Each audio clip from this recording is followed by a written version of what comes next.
तो भाई फ्रेंड्स देखिए, आप लोग को मैं बता देना चाहता हूँ कि आप लोग सिलेबस कैसे डाउनलोड करेंगे। आप लोग में से बहुत से लोग कंफ्यूज हैं कि हमारा सिलेबस क्या है। दो यूनिवर्सिटी की मैं बात कर रहा हूँ, नीलांबर पीताम्बर यूनिवर्सिटी और रांची यूनिवर्सिटी। इन दोनों का सिलेबस सेम है, ठीक है। अभी आपका एनपीयू का एग्ज़ाम एकदम धकाधक आ गया है। सेमेस्टर 1 का आ गया है, सेमेस्टर 2 का ही मेरा दोस्त है, रूम में आया था। तो सेमेस्टर 1 का आ गया है, 2 का, 3 का, 4 का, चारों का एक साथ आ गया है एग्ज़ाम, ठीक है। अब बात ये आता है कि 4 गो का पढ़ाना पॉसिबल मेरे समझ रहे हैं ना, 4 गो है। उसके बाद एसके में दुमका का भी एग्ज़ाम चल रहा है, कोल्हान यूनिवर्सिटी का भी एग्ज़ाम चल रहा है। तो मैं थोड़ा सा इसीलिए आप लोग को वीडियो नहीं दे पा रहा हूँ टाइमली, और मेरा खुद एग्ज़ाम चल रहा है, ठीक है। बीएड का मेरा खुद एग्ज़ाम चल रहा है, तो थोड़ा सा इसीलिए मैं बिजी हो गया हूँ। हालांकि मैं ऐप पे कोशिश करूँगा टाइम से आपका नोट देने का, ठीक है। चलिए मैं दिखाता हूँ कि आपको कैसे सिलेबस को डाउनलोड करना है। चाहे आप कोई भी सेशन के हों, मतलब नया सेशन 25-29 हो, या फिर जितने भी 22, 26, 24, 28, 23, 27 कोई भी हो सेशन आपका, सभी के लिए बताऊँगा, ठीक है। और एक चीज़, एनपीयू का सिलेबस, नीलांबर पीताम्बर यूनिवर्सिटी पलामू का सिलेबस और रांची यूनिवर्सिटी का सिलेबस दोनों का सेम है।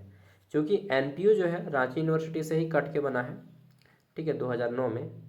और इसलिए सिलेबस दोनों का सेम ही है। मतलब नीलांबर पीताम्बर यूनिवर्सिटी बहुत ख़राब यूनिवर्सिटी है, यूँ बोले कि झारखंड का सबसे ख़राब यूनिवर्सिटी कोई रेटिंग मिलेगा तो वही है एनपीयू पलामू यूनिवर्सिटी, ठीक है। इतना पीछे कोई सी यूनिवर्सिटी को मैंने नहीं देखा है यार। इवन अपने यूनिवर्सिटी का ऑफिशियल वेबसाइट तक इन लोगों ने डालता नहीं है अपडेट वगैरह। चलिए, तो सबसे पहले आपको आना है गूगल, और गूगल में आके सर्च करना है आपको रांची यूनिवर्सिटी, ठीक है। रांची यूनिवर्सिटी सर्च करने के बाद आपका आ जाता है ये वाला, ठीक। इस पे आप क्लिक कीजिएगा, ये यहाँ पे जो लिखा है रांची यूनिवर्सिटी, आपको इसी पे क्लिक करना है, ठीक। क्लिक कीजिएगा, ये होम पेज ओपन हो जाएगा।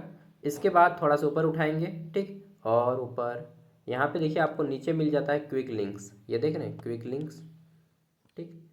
यहीं पे देखिए आपको अलग अलग बॉक्स मिलते हैं। आपको ये जो बुक छाप है, किताब छाप है, ये वाला, और लिखा क्या है FYUGPNEP 2020, आपको इसी पे क्लिक करना है, ठीक है। चलिए तो क्लिक करते हैं इसी बुक पे। इस पे जैसे ही क्लिक करते हैं तो आपके सामने ये सिलेबस ओपन हो जाता है।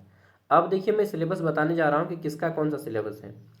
अगर आप देखिए, अगर आपका सेशन 22-26 है, या 23-27 है, या 24-28 है, तो आपको ये वाला सिलेबस फॉलो करना है, ये वाला, ठीक है। ये वाला, ये जो है यहाँ पे, ये देखिए लिखा है ना, रिवाइज्ड 4 ईयर अंडर ग्रेजुएट, और नीचे में सिलेबस है, तो ये वाला सिलेबस फॉलो करना है, ठीक है। इसी का आपको यहाँ से मिलेगा।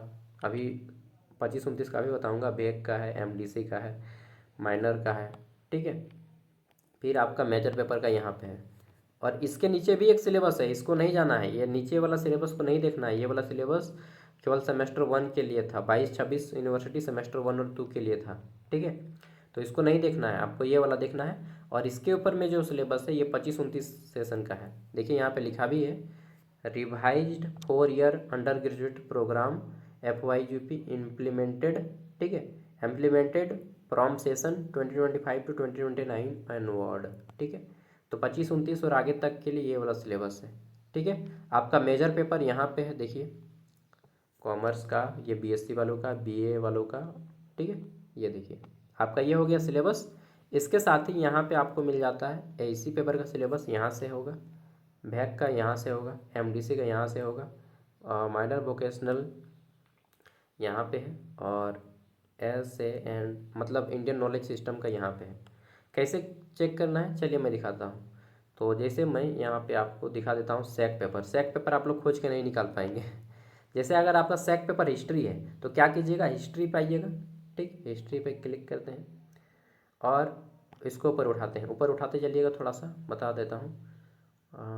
ये सब ख़त्म हो जाएगा, उसके बाद ही शुरू होगा। यहाँ पे देखिए ऑटोमेटिकली ये ख़त्म हो जाएगा। ये जो पेज है ये वाला, ठीक है, सेमेस्टर वाइज कोर्स 17-18 पेज के बाद शुरू होता है। कहाँ गया यार, हाँ यहाँ से शुरू होता है। देखिए इंस्ट्रक्शन, क्वेश्चन सेटर, ये सब क्वेश्चन सेटर ख़त्म हो जाएगा, उसके बाद सिलेबस शुरू होता है। 21 पेज पार हो गया ना, सभी सिलेबस में ऐसा ही रहेगा, 17-18 पेज पार रहेगा उसके बाद। तो यहाँ से शुरू होता है सबसे पहले मेजर पेपर सेमेस्टर 1, देखिए मेजर लिखा है सेमेस्टर 1, ठीक। इसके नीचे में जस्ट आपको सिलेबस मिलेगा सैक का, यहाँ पे देखिए सैक पेपर लिखा है, ठीक। Sac skill enhancement course, sac इसी को बोलते हैं, sac 1 Indian history culture and introduction to archaeology. ये देखिए सिलेबस यहाँ पे है, ठीक है। खोज खोज के परेशान हो जाएंगे अगर आपको पता नहीं है तो। समझ गए ना। अगर कोई हिंदी का रखें तो आप हिंदी पे क्लिक कीजिएगा और फिर एकदम सीधे आ जाइए, पेज उठा दीजिए एकदम 17-18 पेज, ये सब खत्म हो जाएगा, ये सब लिखा हुआ, ठीक है, क्वेश्चन सेटर। इसके बाद मेजर पेपर आएगा, मेजर पेपर के जस्ट नीचे ये मेजर पेपर हो गया, देखिए यहाँ पे लिखा है मेजर 1, इसके जस्ट नीचे आपको मिलेगा थोड़ा सा नीचे वाला पेज ही, ये देखिए सैक हिंदी का, कार्यालय हिंदी। समझ गए। तो आपको जो भी है यहाँ से निकाल लीजिएगा इस तरह से। एसी पेपर का यहाँ से होगा आपको सिलेबस, एसी पेपर का सिलेबस यहाँ से मिल जाएगा, ठीक। बैक पेपर का यहाँ से, एमडीसी का यहाँ से, एमडीसी का जैसे मैं दिखा देता हूँ, थोड़ा सा उठाइएगा थोड़ा सा और, हाँ। तो एमडीसी का देखिए यहाँ पे सेमेस्टर 1 में आपका अब क्या है ये देखना है सबसे पहले। तो अगर आपने फाउंडेशन ऑफ कॉग्निटिव साइंस लिखा है तो आपको पेज नंबर 6 में मिलेगा। अगर आपने परफॉर्मेंस मैनेजमेंट एंड काउंसलिंग है तो आपका पेज नंबर 8 में मिलेगा, ठीक है। इंट्रोडक्शन टू जेंडर इक्वलिटी है तो पेज नंबर 9 में मिलेगा। ई कॉमर्स है तो पेज नंबर 11 में मिलेगा। लाइफ साइंस है तो पेज नंबर 12 में मिलेगा। Mathematical computational thinking page number 13 में है। ये सब सेमेस्टर 1 का है यहाँ तक, इनकम टैक्स तक। उसके बाद सेमेस्टर 2 का शुरू होता है और पेज नंबर देख के फिर आपको यहाँ पे जाना है। जैसे यहाँ पे पेज नंबर आपका लिखा है सबसे लास्ट में, देखिए पेज नंबर 4 यहाँ पे लिखा है नहीं, सब पेज के लास्ट में लिखा होगा। तो पेज नंबर 6 देखिएगा, तो यहाँ से आपका पेज नंबर 6, ये पेज नंबर 6 सिलेबस शुरू होता है यहाँ से। समझ गए ना। चलिए, तो आप लोग कर लीजिएगा और मुझे टाइम मिलेगा तो मैं पक्का वीडियो लाऊंगा, ठीक है। एक्चुअल मुझे टाइम ही नहीं मिल पा रहा, मेरा इतना सारा एग्ज़ाम आ गया है इसीलिए, ठीक है। चलिए बाय। और मुझे थोड़ा विटामिन की भी कमी हो गई है इसलिए अभी थोड़ा सा एनर्जी नहीं मिल रहा है। Okay, thank you.